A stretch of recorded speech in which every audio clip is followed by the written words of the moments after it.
আসসালামু আলাইকুম, আমি ডাক্তার এস এম রেজাই রাব্বি, প্লাস্টিক সার্জন। আপনাদের সামনে আবার হাজির হলাম একটা প্রশ্ন নিয়ে।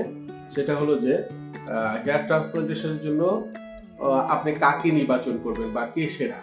আসলে হেয়ার ট্রান্সপ্লান্টেশন অনেকেই করে থাকে, প্লাস্টিক সার্জন করে, ডার্মাটোলজিস্টরা করে, বা অনেকেই ট্রেনিং নিয়ে এসেও করতে পারে। তো সেই ক্ষেত্রে আসলে অভিজ্ঞতার একটা ব্যাপার আছে, কতদিন থেকে হেয়ার ট্রান্সপ্লান্ট করে আসছে সেটা একটা সবচেয়ে বড় ব্যাপার।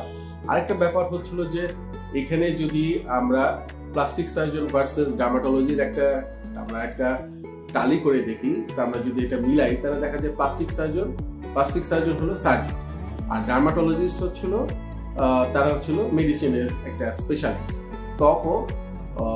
মানে ত্বক, চামড়া বা স্কিনের তারা হলো স্পেশালিস্ট। তো যেহেতু প্লাস্টিক সার্জনও যেহেতু হেয়ার ট্রান্সপ্লান্টেশন কাজ করে, এখানেও যেমন হেয়ারের ব্যাপারটা চলে আসে, তাদের এখনো চলে আসে, কিন্তু ব্যাপারটা হলো ডার্মাটোলজিস্টরা এখানে তাদের যে কাজটা, তারা যেহেতু সার্জন না, যেহেতু এটা একটা মেডিসিনের একটা স্পেশাল একটা ব্রাঞ্চ, তো অ্যাকচুয়ালি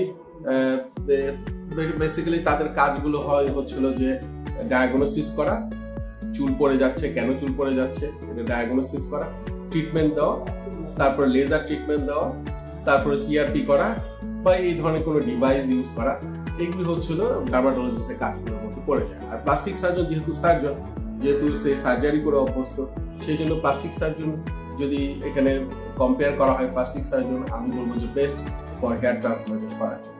ধন্যবাদ।